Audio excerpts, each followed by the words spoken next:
बहुत समय पहले की बात है। सरयू नदी के किनारे अयोध्या नाम का एक सुंदर राज्य था। अयोध्या के राजा थे राजा दशरथ। उनकी 3 रानियां और 4 पुत्र थे, राम, लक्ष्मण, भरत और शत्रुघ्न।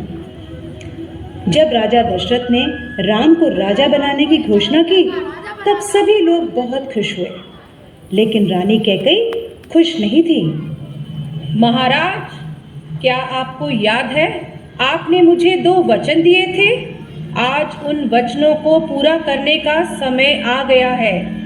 मेरा पुत्र भरत राजा बने और राम 14 वर्ष के वनवास को जाए। राजा दशरथ की आज्ञा पाकर राम और लक्ष्मण सीता के साथ 14 वर्ष के वनवास के लिए चले गए। पंचवटी में सीता माता ने एक सुनहरे रंग के मृग को देखा। रंग सुनहरा मृग अति सुंदर, सीता मन को भाए, कोई जाए इस मृग को अति शीघ्र ले आए।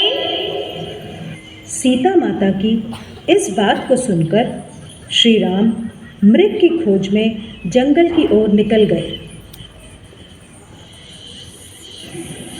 बहुत देर हो गई, प्रभु राम अभी तक लौटे नहीं। लक्ष्मण, लक्ष्मण, हे सीते, हे सीते। लक्ष्मण, लक्ष्मण देखो, प्रभु तुम्हें अपनी सहायता के लिए पुकार रहे हैं। हे माते, ये मुझे किसी मायावी शक्ति का कार्य लग रहा है। आप चिंतित ना हो, भैया जल्दी घर लौट आएंगे। नहीं लक्ष्मण, मेरी आज्ञा का पालन करो। जाओ, प्रभु को तुम्हारी सहायता की आवश्यकता है।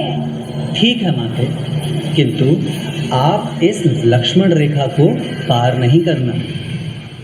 रावण को ज्ञान था कि वो लक्ष्मण रेखा को पार नहीं कर पाएगा, इसलिए उसने साधु बनने का ढोल बजा और सीता माता को उठाकर ले गया।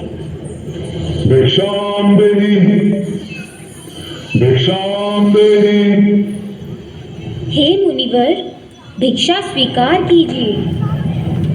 हे देवी, एक साधु का इतना अनादर, घर के द्वार से ही भिक्षा देकर भेजना चाहती हो। जाओ, नहीं चाहिए तुम्हारी भिक्षा। नहीं नहीं मुनिवर, रुकिए, मैं आती हूँ।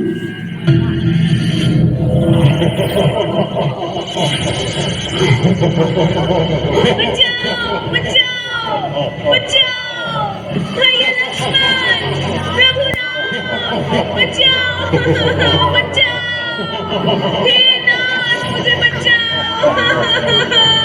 यह धर्मी पापी रावण मुझे उठाकर ले जा रहा है, बचाओ। राम और लक्ष्मण सीता माता को कुटिया में ना पाकर बहुत चिंतित हुए और उनकी खोज में निकल गए। श्री राम, लक्ष्मण और हनुमान ने लंका पर चढ़ाई कर दी और राम और रावण का युद्ध हुआ, जिसमें श्री राम विजयी हुए।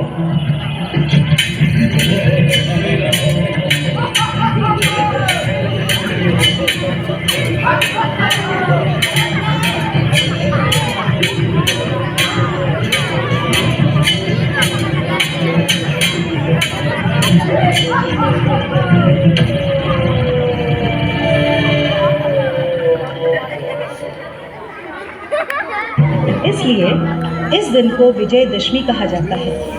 यह त्योहार बुराई पर अच्छाई की जीत का प्रतीक माना जाता है।